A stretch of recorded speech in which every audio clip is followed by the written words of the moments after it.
22 رجب کو بہت سی جگہوں پر کونڈے بھی ہوتے ہیں، کونڈے۔ میں کبھی کبھی ساتھیوں سے ذوق میں پوچھتا ہوں، یار یہ اگر عبادت ہے تو عربی میں ہوتی نا اس کا کوئی نام۔ چلو نماز ہم اردو میں کہتے ہیں تو اس کا عربی صلاۃ تو ہے نا، بولو۔ ہم اردو میں خیرات کہتے ہیں تو اس کا عربی میں صدقہ تو نام ہے نا۔ ہم اردو میں کہتے ہیں روزہ، اس کا نام عربی میں صوم تو ہے نا۔ کونڈے شریف کی عربی کیا ہے؟ اگر یہ دین ہوتا، ہم ایصال ثواب نظر و نیاز کے منکر نہیں ہیں، یاد رکھنا۔ اللہ کے نام پر کہ اپنے مردوں کی ایصال ثواب کے لیے کسی غریب کو کھانا کھلا رہے ہو، یا کسی غریب کو پیسے دے رہے ہو، یا 2 نفل پڑھ کے مردے کو ثواب بخش رہے ہو، سب ٹھیک ہے، لیکن سازشوں کو بھی سمجھو۔ 22 رجب کو کونڈے کیے جاتے ہیں حضرت جعفر صادق رحمۃ اللہ علیہ کا نام لے کر کے، ان کے نام پر۔ حالانکہ 22 رجب کا مہینہ حضرت جعفر صادق کی نہ پیدائش کا مہینہ ہے نہ وفات کا مہینہ ہے، نہ پیدائش نہ وفات۔ پیدائش رمضان میں ہوئی اور وفات شوال میں، اب نہ وفات کا مہینہ ہے نہ پیدائش کا۔ کونڈے شریف یہاں کیسے آ گئے؟ اور 22 تاریخ کو حضرت معاویہ رضی اللہ تعالیٰ عنہ کی وفات کی خوشی میں ان کے دشمنوں نے چھپ کر دعوتیں اڑائی تھیں۔ آج تک کونڈے گھر میں چھپ کے ہی کھلائے جاتے ہیں۔ سازش کو سمجھو۔ کچھ ایسی چیزیں ہمارے اندر غیر شعوری طور پر ڈال دی ہیں، ہمیں پتہ ہی نہیں ہے کہ کیا ہو رہا ہے ہمارے ساتھ، غیر شعوری طور پر۔ اس لیے یاد رکھیں، یہ اپنی طرف سے بنائی ہوئی باتیں۔ یہ سب سے پہلے ہندوستان میں یہ کام جو کیا تھا نا، رامپور میں ایک شخص تھا منشی جمیل احمد کے نام سے، اس نے جو ہے وہ ایک کتاب لکھی تھی داستان عجیب کے نام سے، تھا رامپور کا، بنتا تھا سنی لیکن تھا اندر سے پکا کالا، یعنی رامپور کا تھا نا تو اوپر کر کے رام رام کرتا، نیچے سے پر پر کرتا تھا، 2 ٹائپ کا آدمی تھا۔ تو رامپور یوں بنتا تھا، یہ والا۔ تو اب جناب اس نے کتاب لکھی اور اس میں ایک عجیب سی کہانی فرضی گڑی، جی لکڑ آ رہا تھا، غریب تھا، اس کی بیوی جو ہے نا ایک دن گزر رہی تھی، حضرت جعفر صادق اپنے مریدوں کے ساتھ جا رہے تھے، رکے کہا ہو آج 22 رجب ہے، جو میرے نام کے کونڈے بھرے گا اس کو دولت ملے گی، پیسے ملیں گے، اور میں قیامت میں اس کی بخشش کرواؤں گا، نہیں کرواؤں تو میرا گریبان پکڑ لینا۔ اس عورت نے سن لی اور جا کے کونڈے پکائے۔ ادھر لکڑہاری کی بیوی نے کونڈے کھلائے لوگوں کو، ادھر اس کا شوہر لکڑیاں کاٹ رہا تھا۔ کلاڑی زمین پہ لگی تو دم کی آواز آئی، اس سے خالی خالی زمین اس نے کھدائی کی تو نیچے ماشاءاللہ سونے کی دیگ نکل آئی۔ پھر اس نے جو ہے نا وزیر تھا، اس کے محل کے سامنے اپنا محل بنایا۔ ایک دن وزیر کی بیوی محل کے اوپر چڑھی سیر کے لیے، دیکھتی میرے گھر کے آگے محل کس کا بن گیا ہے؟ کہتی وہ جو لکڑہارے کی بیوی تمہارے یہاں جھاڑو مارتی تھی، یہ وہ اس کا محل ہے۔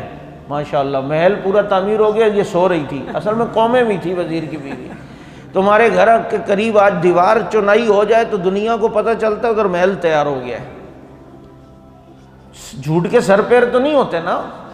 وہ بھائی تو نے کونڈے کیسے کیا، تو نے یہ پیسہ اتنی دولت؟ نے کہا ہم نے کونڈے کی، اللہ نے ہمیں اتنی دولت دے دی۔ وزیر نے کہ بیوی نے کہا وہابی ٹائپ کی تھی نا، جا ادھر سے، کونڈوں سے کیا ہوتا ہے؟ انکار کیا اس کے وزیر نے۔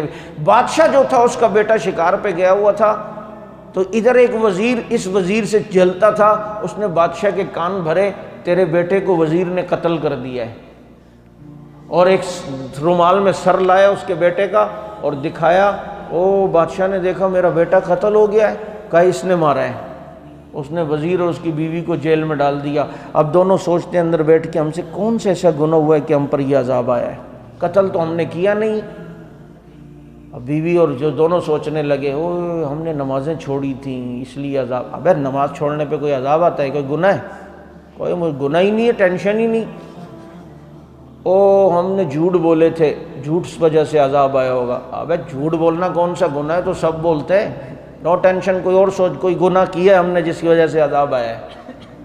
او ہم زکوٰۃ نہیں دیتے تھے۔ ابے نہیں دیتے تھے کیا ہوا ہے؟ کہ کوئی گناہ تھوڑی ہے؟ نہیں کوئی اور گناہ ہوگا۔ سوچ سوچ سوچ، پھر سوچنے لگے او ہو ہم نے بد نظریاں کی ہیں۔ ابے بد نظریوں سے کیا ہوتا ہے بھائی؟ آنکھوں کا دل پشاوری کرنا تھا ہم نے کر لیا، یہ کوئی گناہ ہے؟ کوئی اور سوچ، ہم نے کوئی گناہ کیا ہوگا بڑا۔ ایک دم یاد آیا، او بیوی اس کی کہنے لگی لکڑارے کی بیوی نے کنڈوں کا کہا تھا میں نے انکار کیا تھا اس وجہ سے عذاب آیا. انہوں نے کہا ہاں یہی تو وجہ ہے, نماز چھوڑنا کوئی گناہ تھوڑی ہے, اس کی وجہ سے تھوڑی عذاب آتا ہے. یہ کرونے شرونے یہ نماز بے نماز یہ میرا جسم میری مرضی اس وجہ سے تھوڑی آ رہا ہے. یہ تو اصل میں کنڈے ہم نہیں کر رہے اس وجہ سے یہ عذاب ہے. چائنا والوں نے نہیں کیے تھے نا تو ادھر آ گئے. ان کو ہم سمجھاتے بھی تھے کرو چین پون پین ٹان ٹان, تو وہ ان کو سمجھ ہی نہیں آ رہی تھی پین چین چون چان. تو ان کے یہاں چونکہ کنڈا بن نہیں رہا تھا ان کو ہم سمجھا نہیں پا رہے تھے, ان کو سمجھ نہیں آ رہا تھا, انہوں نے کیا نہیں تو یہ کرونا وہاں سے آ گیا ہے. میں نے کہا ان کو سمجھ نہیں آتا تھا, ایرانی تو سارے کرتے ہیں, ادھر کیوں عذاب آ رہا ہے؟ سبحان اللہ. بلکہ کام ہی انہوں نے شروع کرا ہے حضرت معاویہ رضی اللہ عنہ کے بغض میں. اب بادشاہ وزیر اس کی بیوی نے توبہ کی, اللہ آئندہ ہم کنڈے کریں گے ہمیں معاف کر. اتنے میں بادشاہ کا بیٹا شکار سے زندہ سلامت آ گیا, اور یہاں انہوں نے رومال کھولا تو وہ تربوز تھا. بادشاہ نے کہا کوئی چکر ہے, یہ بیچارہ ہے بے گناہ, وزیر کو بلایا کیا چکر ہے؟ کہا یہ اصل میں جلتا ہے میرے سے یہ دوسرا والا وزیر, اس لیے جو ہے نا یہ کان آپ کے بھرے تھے. بادشاہ نے اس وزیر کو قتل کروا دیا, اس کو رہا کر دیا, اور پورے محل میں کنڈوں کی رسم ہوئی ہے پھر ماشاءاللہ. یعنی حضرت جعفر صادق رحمۃ اللہ علیہ کے دور میں بادشاہ, کون سا بادشاہ تھا اس زمانے میں خلافتیں ہوتی تھیں, وزیر شزیر کے تو اس زمانے میں کوئی رواج ہی نہیں تھا. اور پھر دو وزیر تھے نا آپس میں, یہ کوئی افغانستان ہے کہ اشرف غنی الگ حلف اٹھا رہے اور عبداللہ الگ حلف اٹھا رہے, دو وزیر تھے. تو یہ کہانی ایک بنائی اور اس قوم کو ڈرایا. اس کو پتہ تھا رامپور میں اس زمانے میں, ابھی بھی ہے, آج بھی اگر کوئی ایک پرچہ لکھو اور نیچے لکھ دو اس کو پڑھ کے جو نہ چھپائے اس پر مصیبت آئے گی. دیکھو نا لائن لگتی ہے نہیں فوٹو اسٹیٹ والے کے پاس, میسج کرتے ہیں اگر اللہ رسول سے محبت سے 100 لوگوں تک سینڈ کریں. مجھ سے لوگ مسئلہ پوچھتے ہیں کیا کریں, میں کہتا ہوں جس نے میسج کیا اس کو کوئی یار 5, اگر تجھے اللہ اور رسول سے محبت ہے تو 500 کا ایزی لوڈ بھیج, میں 200 کو سینڈ کروں گا. اب پتہ چلے گا اس کو وہ تیرے سے اللہ رسول کی محبت اس یہ معیار بنا رہا تھا. اس قوم کا یہ حال ہے. تو جو کچے ذہن کے تھے انہوں نے دیکھا ارے ہم بھی انکار کریں گے تو ہمارے لیے بھی, پھر وہ کنڈے یوں سنیوں میں شروع کر دیے انہوں نے. تو اس لیے یہ وہ سازش ہے جو 22 رجب کو غیر شعوری طور پر حضرت معاویہ رضی اللہ عنہ کی توہین ہو رہی ہوتی ہے. اس سے بچنا چاہیے یا نہیں چاہیے؟ اللہ تعالیٰ ہمیں سمجھ عمل کی توفیق نصیب فرمائے. علماء اکرام کے نیو بیانات سننے کے لیے آپ ہمارے فیس بک پیج کو لائک کریں اور ہمارے یوٹیوب چینل کو سبسکرائب کر کے بیل آئیکن پر کلک کیجیے. اپنی نیک دعاؤں اور تمناؤں میں ادارہ سعد نشریات کو یاد رکھیں. شکریہ. علماء حق کی آواز سعد نشریات.